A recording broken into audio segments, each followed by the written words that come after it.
Today is the 5th of September, 2014. My name is Matthew Heiss, and I'm working as a volunteer for the Grand Teton National Park as part of the Whitegrass Heritage Project. And this afternoon, I am thrilled to be with Clare and Bill Leach, who are former Whitegrassers. I don't know how you got my email address. Was it through Rachel? Through Rachel, okay. Yes. But we emailed a couple of times while you were on the road, Right. which I thought was way cool. I was jealous because I'm sitting behind my desk in an office. And we're going to be talking about the Leach's experiences here at Whitegrass. Just for the sake of context, Becky, my wife, is indexing this interview, and she's here as well, so her voice may appear on this recording. Clare, first of all, why don't you tell me what years you were here and in what capacity, either as a dude or did you work as a wrangler? And then, Bill, I'll ask you the same question, and then we'll do the autobiographical sketch. So, Clare? 1966, 1967, 1979, 1980, 81, and 85. Okay. And Bill? Somewhere in between those years, 80, 81. 81, and 85. Yeah. Okay, all right. Yeah. And you know what? I do not have any stories about the last year that Whitegrass was operational. And so your coming today is filling in a huge gap in the history. So I'm really pleased that you're here. Good. So as I said before we started, I'd like to get just a brief autobiographical sketch. And Clare, let's start with you. Okay. Tell me where you were born, raised, your education, and just a little bit about you, how you met your husband, etc. Yeah. Well, I was born in Richmond, Virginia, grew up in Tennessee, and one of three children. I was lucky enough to be very well educated. I have a master's plus in counseling psychology. Whoa. So I'm a private practice marriage and family therapist, which some of it had a lot to do with being here when I was really young. And so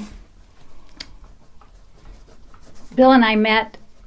It all weaves into the Whitegrass. I was here when I was 16, and with your family. No. This was Westward Ho, which was a 2-year stint at the ranch, which was a very important piece, I think, of the history, because Frank allowed an Episcopal young group led by Dan Matthews, who was an Episcopal priest. We came 80 teenagers from Tennessee. 40 stayed at the Whitegrass and 40 stayed at the RLACS. I was lucky enough to be at the Whitegrass both years. So that was when I was 16 and 17. Okay. So I came with that against my father's wishes. Now, the interesting thing, it was a church trip, but my parents, I was 16, heard that Frank and Nona were not married.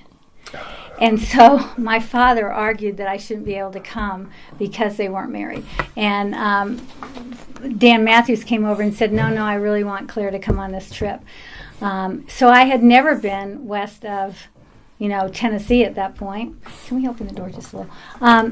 Never been west of Tennessee. And so we came out here on a Greyhound bus. In June. So as a teenager, my father kept a tight hand. So this was a big adventure out in the West for me. Yeah. I'm going to come back to that. First, Bill, I want to get a little bit of your background. Tell me where you were born and raised and about your education, career, whatever. Ohio born, farmer background.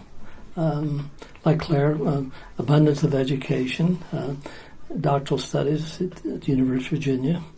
Wait, UVA in Charlottesville? Yeah, we both went to graduate school, UVA in Charlottesville. Well, so did I. Did you really? Yes. Oh my gosh, I graduated in 1975 from graduate school. 75, I graduated from high school. Yeah. So give me a decade and a half and I'm at UVA. But both of our children went to UVA. Beautiful. Oh my gosh, I love the place. Mr. Great. Jefferson's University. Yes. So I did real estate in Charlottesville after I dropped out of college education. I was dean at a college, and then the college administration got into real estate development, built some of the medical things there around Charlottesville, and homes there. And then Clare and I lived in Portugal and took a sabbatical for a short time. Why Portugal? We flipped a coin between that and Costa Rica.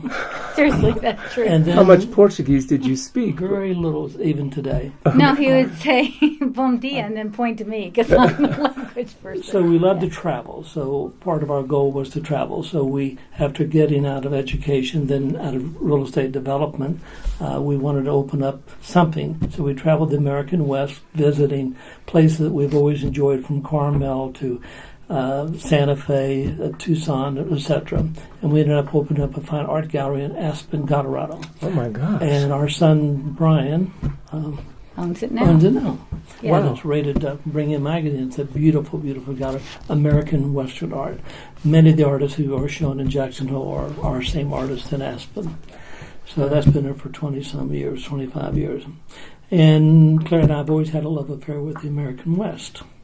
Yeah. So we travel as much in the West as we can. That's why we have a motor coach. Okay. And we travel. Okay. Beautiful. Awesome. Let me come back to Westward Ho. And why don't you tell me what kind of a program was that, and why were they bringing kids out west? Okay. Dan Matthews was an Episcopal priest in Nashville at a young parish called St. David's. It was his first church, and he was 32 at the time, and he had a strong youth program. So he just decided that this would be a great way to bring kids together for fellowship in a enclosed captive audience. So we were all the active kids in the church. These were the people. So he brought us here to have a retreat. It was really an Episcopal retreat at the ranch. And somehow he made contact with Frank. And it was June. It was off season. So I remember that it cost, for the whole week, the Greyhound bus trip, it was $225 to stay at the ranch for a week, and the Greyhound bus and all expenses, $225. And he recently, this particular minister just retired as the head in the Episcopal Church at Trinity in New York. Wow. Extremely well. So he became a bishop and went far. Yeah. But this was like his, he brought a gynecologist to talk to us about sex. He brought, another guy who was a physician just to talk about health. So he was way ahead of his time.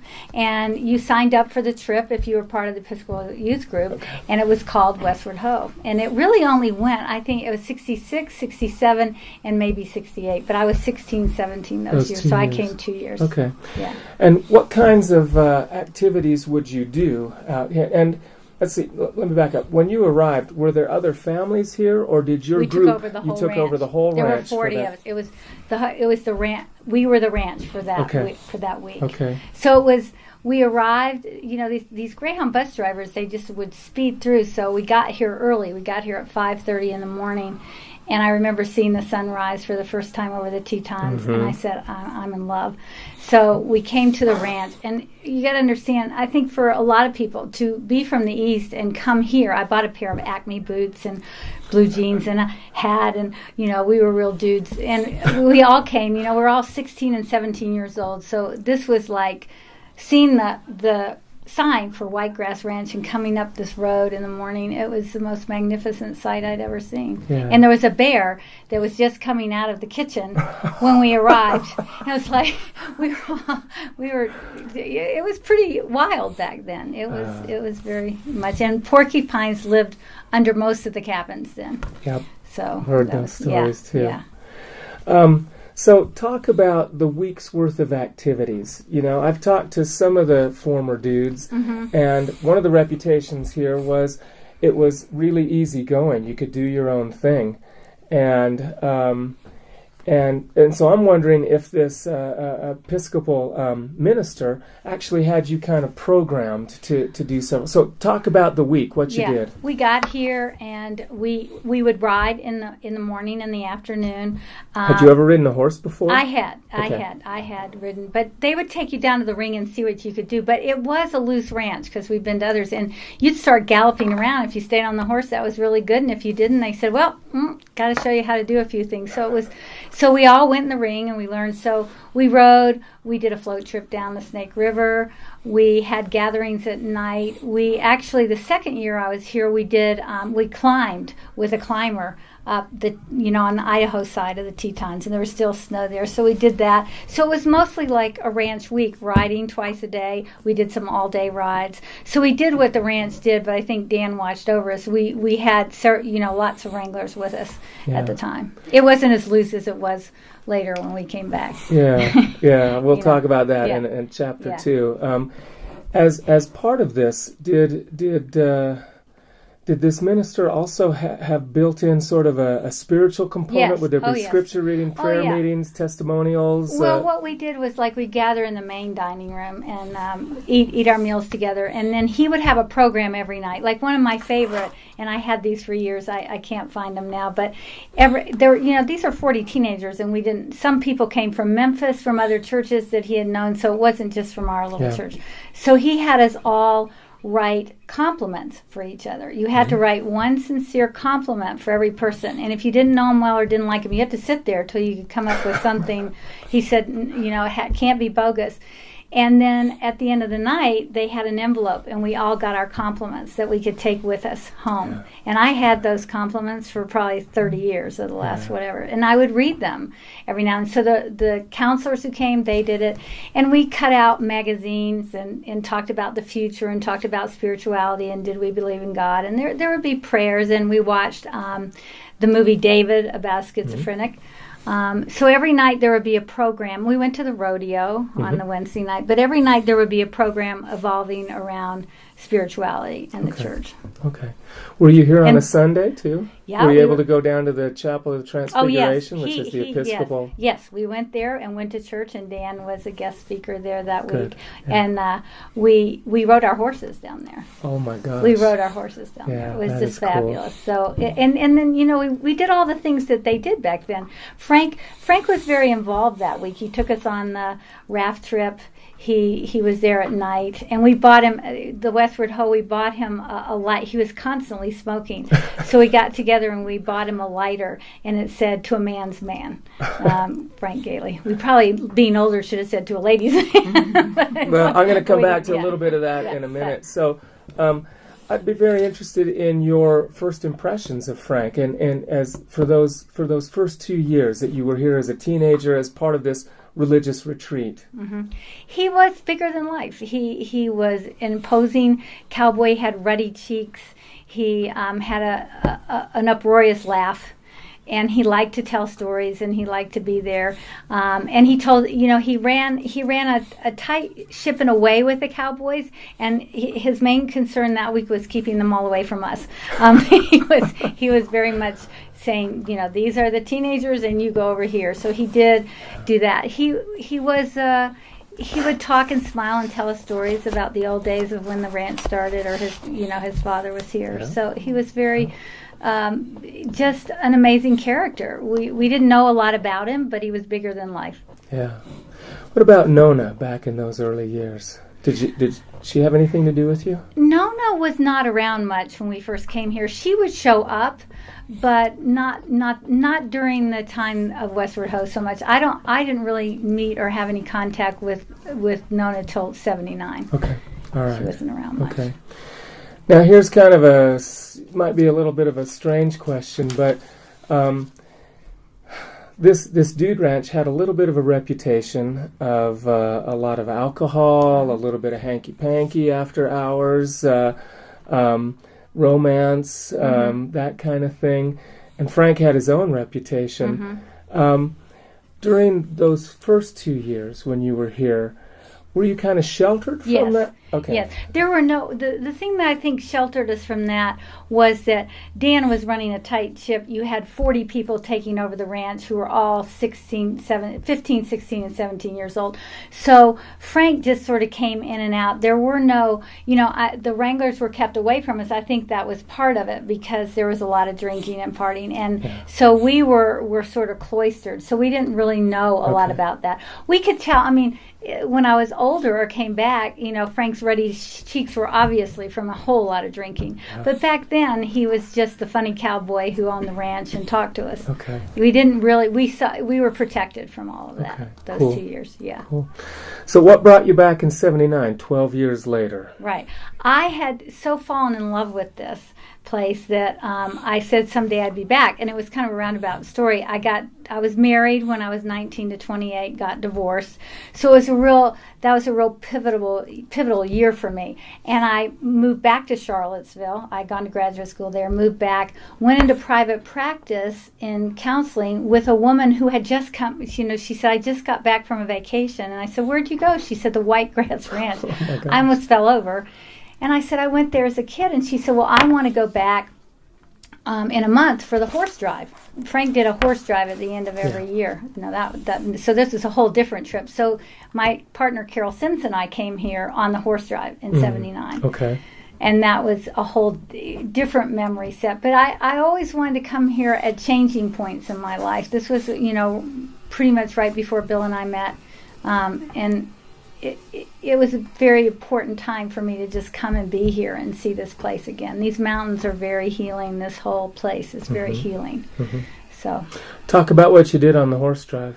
Well, we got here. And when? This was September. I think it was like right now, September 5th through right when Labor they were Day. Closing the ranch. So we would drive the horses to Dubois.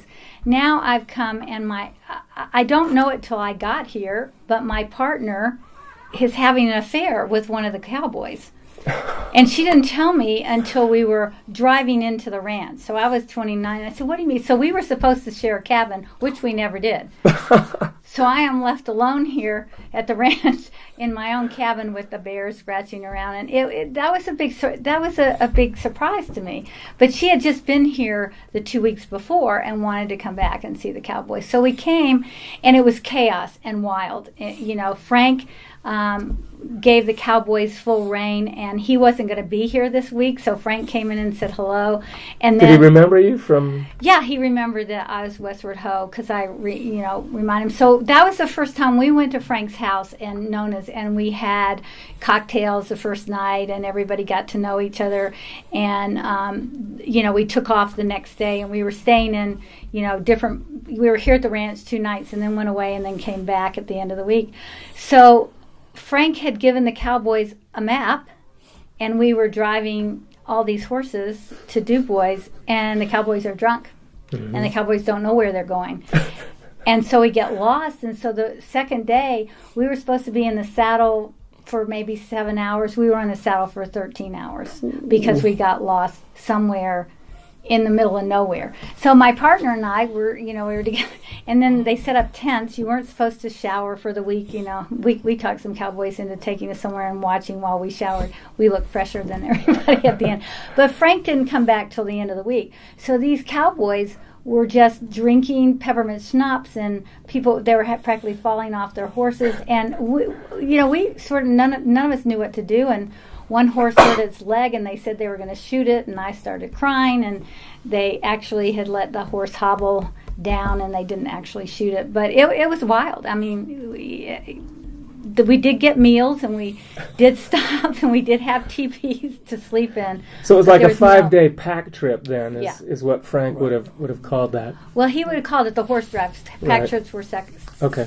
These was for dudes to drive these horses to Dubois. Yeah. And then we took this rickety old bus back that one of these somebody was driving, and we didn't know we'd make it, but we did. Wow. So and then after that, you could go out and ride horses and take yourself out. Now, we go to the Our Lazy S Ranch after this for years. It's very organized, and you can't do this and you can't do that. Here you could do anything you wanted. But did you like that as opposed to the Our Lazy S, kind of the freedom to... There was a lot. We love the Our Lazy S in terms of their string of horses and the way they do it, very professional. But there was something mysterious and adventurous about being able to get on a horse, have no clue what to do, and go lickety-split up through the meadows, and just all hell would break loose, and you didn't care. And they didn't worry about insurance. They didn't worry about someone falling off. No, Frank didn't worry about that. You just did it, and it was an adventure that you wouldn't have thought of. Well, in '79, like Carol and I went out with her wrangler boyfriend, we just went out and galloped. You don't gallop horses like that forever, but we just went out and galloped early in the morning, and Frank would say, "Oh, be back by lunch," So there was a certain amount of the Wild West that was still very present here then. Frank used to tell stories about the Wranglers, but Yeah. Do you ride horses? I don't. No. There's something about on a horse that is wild and stupid at times, and so you never really know what's going to happen. So it's that unknown factor, and then to have the elements of the wind and the rain in your face, and going through these meadows. It's just nice. Like, for instance, when I was here with Westward Ho, the one wild moment was we had gone to have lunch at Dornan's and tied our horses up, and we came back, and my mother had said before you go, now, if there's lightning, you get out of those fields because people can get struck. Okay, every place else, they get off the horses, you move away. We were coming back in a rainstorm, flying across this front meadow with all of us hanging on to our horses so the wranglers could get us back to the barn by lunch. I mean, just full gallop. And to a 16-year-old, this was thrilling. Yeah. But definitely dangerous. Let me ask a question here. We're coming back, with your cabin mate sort of having the fling with the cowboy, getting a little bit of glance into Frank and Nona and the drunken cowboys. Was this disappointing to you after having had such a different experience as a teenager? It was. Or was it okay? It was alarming to me. I mean, it was frightening at first, but I love the mountains and I love the ranch. When you sit here and watch the sunset from that porch and you see the magic of it, to me, yes, when I was here, it was very disturbing. But didn't keep me from coming back next year after Bill and I met either. So he and I came together. I wasn't going to come back alone. I wasn't going to. Oh, and that year, the year that before, in '79, I met a cowboy named Austin who was here, and he was great. When all the wranglers were drunk, he said, I really don't drink, and he wanted to know what I wanted. He rode I don't know how many miles to get me a 6-pack of Coke and came back. So they obviously, but we were somewhere they knew where to go. And Austin, called me when I got home. I was just starting my private practice, and he says, "Little darling, I want to make you my 5th wife." And I was like, "Well, Austin, I'm back in Virginia. I have a job to do." And said, "No, I can offer," and he said, "I can offer you, the ranch in the summer, and the winter we'll go to Arizona and do the rodeo circuit and sleep under the stars." And I said, "Well, Austin, that's really nice, but I can't be your 5th wife." And when Bill and I came back the next year, Austin had found his 5th wife, right? Yeah. He did. Oh my gosh. Yeah. Who was a white grasser. So he did marry her. He came up, we were at the Cowboy Bar, Bill and I, and he says, "May I dance with your little darling? I almost married her last year." And Bill said, "I guess so." So talk about coming back now. First of all, how did you meet? Let's get you married, and then talk about 1980. Well, we came when we were dating. We met in 1979, late after that trip in the summer of '79, and we started dating and came the summer of '80. Dating, and Claire said that you've got to share this experience with you of the white grass, and if you ever saw the movie Shane, I did. Kelly Warm Springs. Sort of leave that, boy, you've got to see it and experience it. And being around the farm, I've always been around horses, not a rider per se. So Claire wanted to come out, we did, and the magic experience being out here, and the mice and the raccoons and the horses and the things that happened to you. It was just an adventure. The first time how they size you up, they assign you a horse. Well, they assigned me a horse named Big Red, and Big Red was the meanest son of a bitch in the corral. He was barn sour. He wouldn't go down to where they did the barrel racing. He just wanted to go back. And Frank and Shorty and little Dave would get out the cattails and try to teach. They said, "Oh, I was trying to pull the horse around." They said, "Don't do that." And I said, so they said, "Get off." So I got off, and they practically beat the snot out of the horse. Yeah, they were mean to the horses. But Big Red was a biter. He was a kicker. But, man, he had spirit. And he would be the one that would lead the charge through the meadow, and we could do our thing, and taught me to be a better rider, careful rider. But can I continue the story with Big Red? Yeah. Big Red was really just, like I said, he would do everything he could do to make the ride different and adventurous, and they would always, when one would come out, that's the one I would get. But he was a big horse, 16 hands. Mm-hmm. And we came out one year, about the third or fourth year, and we asked where Big Red was, and they told us a story. And there was a cowboy here, all-around cowboy, had a big buckle from Oklahoma. Mike, only 24 years old. And they told us the story the year after we didn't come out. That year, Mike was up on a ride on one of the rims, and a bear, they caught the scent of a bear or something, and the horse, Big Red, just got nervous and went over the cliff. With both of them. So Mike and Big Red both were killed. Oh, my gosh. And you wonder why they kept him within the herd. I mean, because they really did have some good horses and they had some not so good horses. Mm-hmm. If you go to a ranch like the Lazy S and others, they really try to match your experience and your background with the horse that you have. And so I was always amazed that that event ever happened. Yeah. But it made my life here just. It's a story I can remember 30 years later because of what it was. The adventure. And that same year that we had come out with another couple we knew really well, 81, when we came out the second time, I had this great horse named Blanca who was out in the meadow and got gored by an elk. And so they had to come to the cabin and tell me in the morning that my horse had been... We were waking up, we heard a shot. And they said, they came up, knocked on the door and said, we don't want to upset you, but we had to put your horse down. I thought they were joking, wow. And I was I was so distraught that I thought I couldn't ride another horse, and I wanted to go home. There was a little fence right here. Yeah, the fence. Just right outside there. of this cabin? Yeah, just outside. Right. Okay. And so they gave me another horse, and it was just so upsetting. But to them, it was just part of the wild. It was the rutting season because we usually came in September. It was the rutting season. But it began a love affair with horses. We ended up owning our horses down in Colorado, and we would trailer them to different places in Colorado, and so we could have that enjoyment. Yeah. There's a special thing about being on a horse. But as the years went by, and Frank drank more. He did tell a story when we were here in 80. I think Frank told the story of how. Nona had bought him some, I don't know if you've heard this story, but Nona bought him like 2 geese for his birthday because the geese would follow Frank everywhere he went, especially if he was in the ladies' cabins or visiting other women. These geese would just honk and honk when he went in if he was gone too long, and he would say, "Damn geese, I can't do anything anymore." And that was Nona's way of keeping up on Frank. Yeah, keeping up on Frank. And so I remember thinking, this is just such a wild place, and he was drinking more, so it was breaking down. There wasn't the order. I'm sure in the early days, towards 85, the cabins were going downhill. They weren't taking good care of it.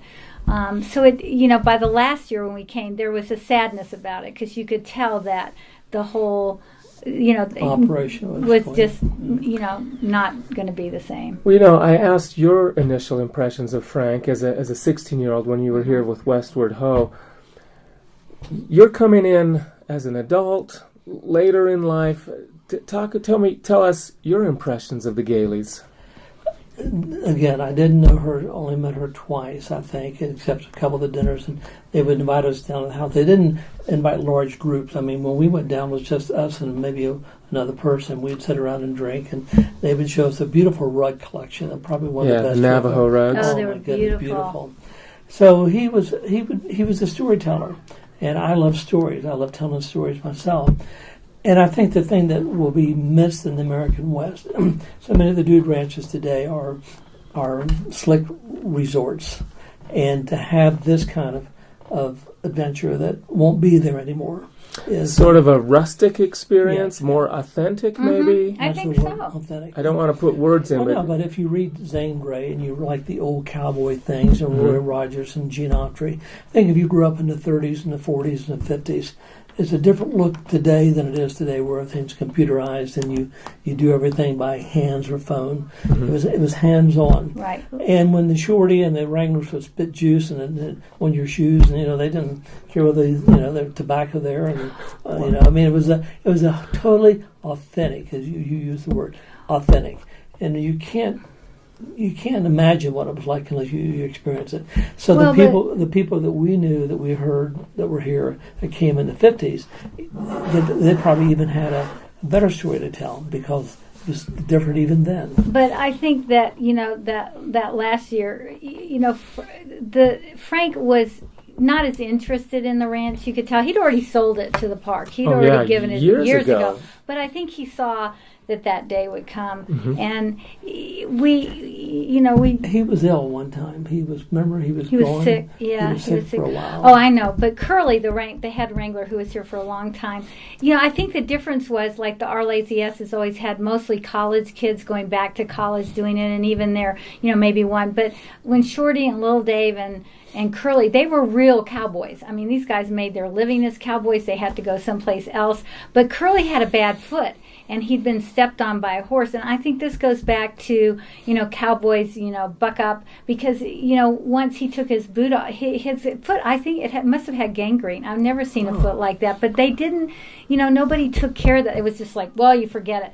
But Curly limped after that. I'm surprised he never lost his foot. But these guys ran it like cowboys. They treated, the RLACS, those people were more advanced in horsemanship and how you treat horses. These were old cowboys that if the horse didn't behave, the horse was going to pay. So it was a whole different West in the 60s and 70s. Now people, like the RLACS, their pride and joy is their horses. If horses drop, there'd always be horses that died on the trail or, who something happened to. And that was to us, it was like, oh my gosh, this is terrible. Tragedy, to them, it was just a day at the ranch. Frank reminded me of the cowboy. There was always the second banana in some of the movies.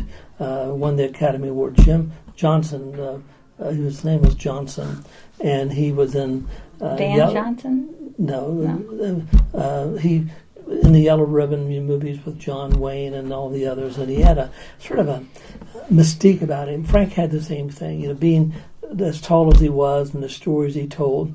It was like listening to the American West that you would never hear again. Yeah. When he told stories about the cabins and the main cabins and his dad and the people who came here and people who come out from Philadelphia for the whole summer, I was mesmerized. I thought, wow, I wish I had a chance to come out here for the whole summer. That would have been fabulous. Yeah. But, Frank came from a background where, he was privileged, and then he came out here and he didn't have to answer to anybody. But, anybody who's alcoholic, there were a lot of demons there. And I don't think he was restless in his own soul. He had this big smile, but beneath that smile, when I got older, I saw a lot of sadness. Regret, maybe, just, what else was there?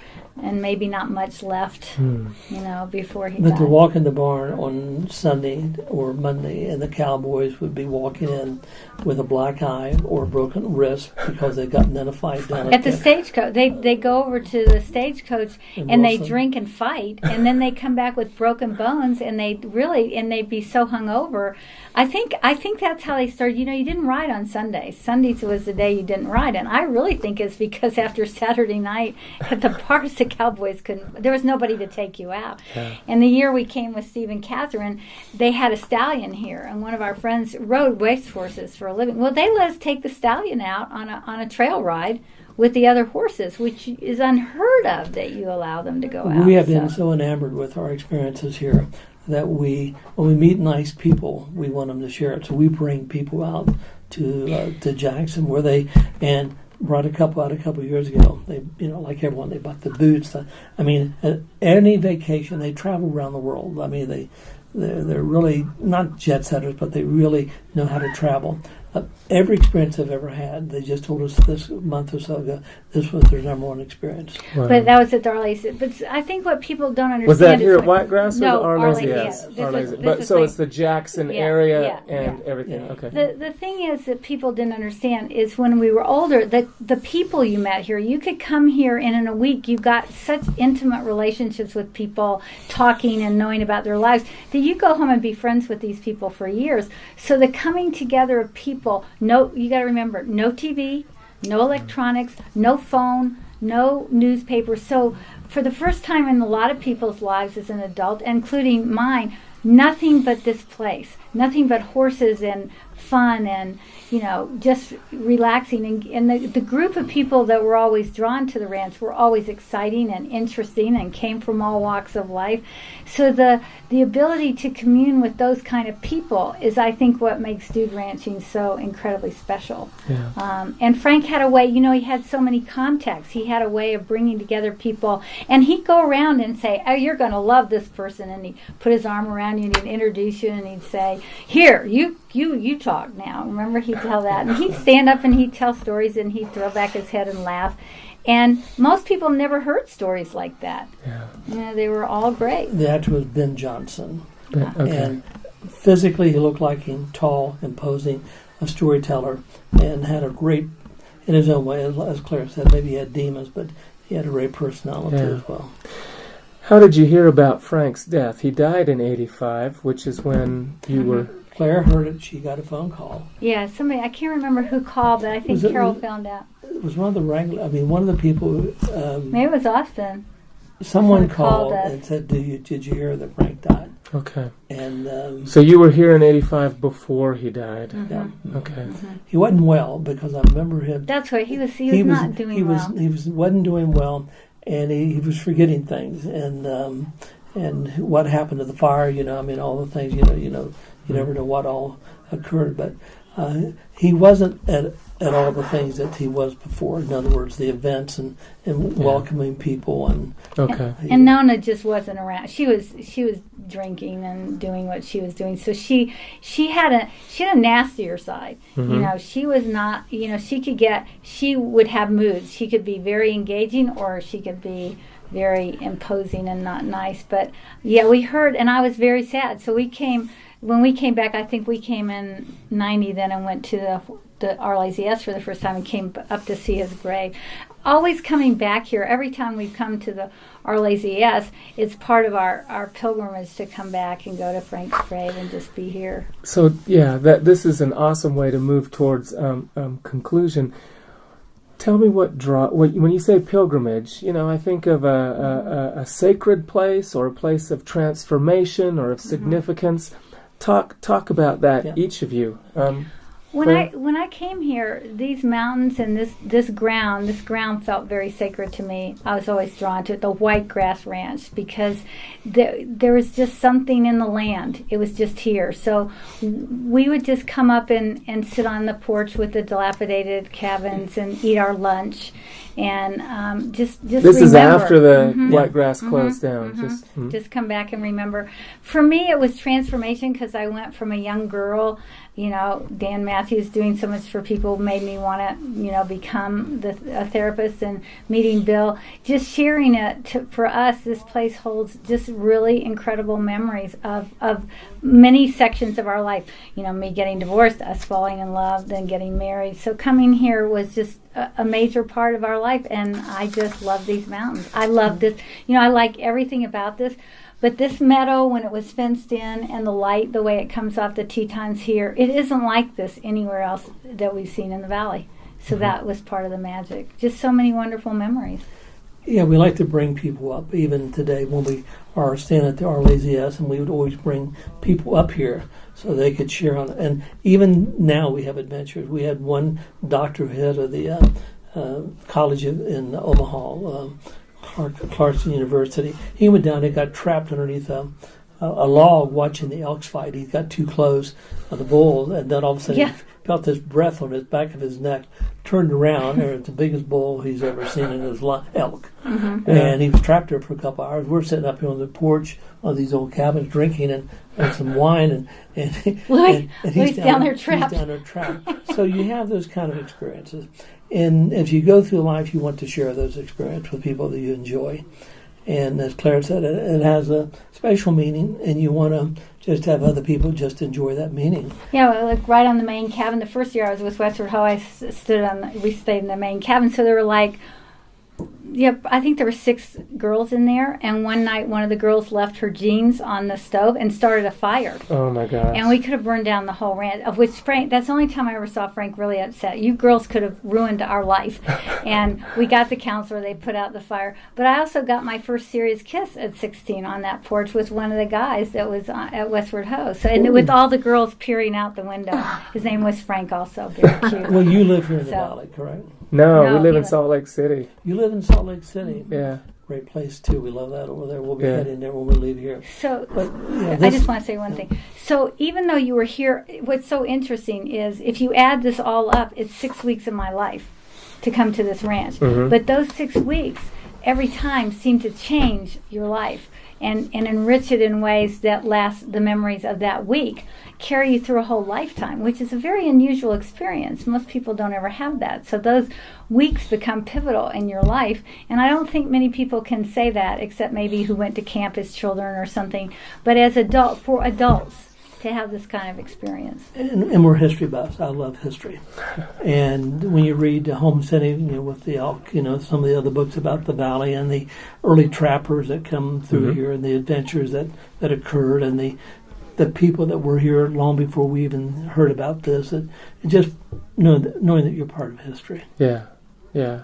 Well, and you were an important part of Whitegrass history, and like I said, your story here with the 1980s up to 85 is a chapter that we hadn't recorded anything about.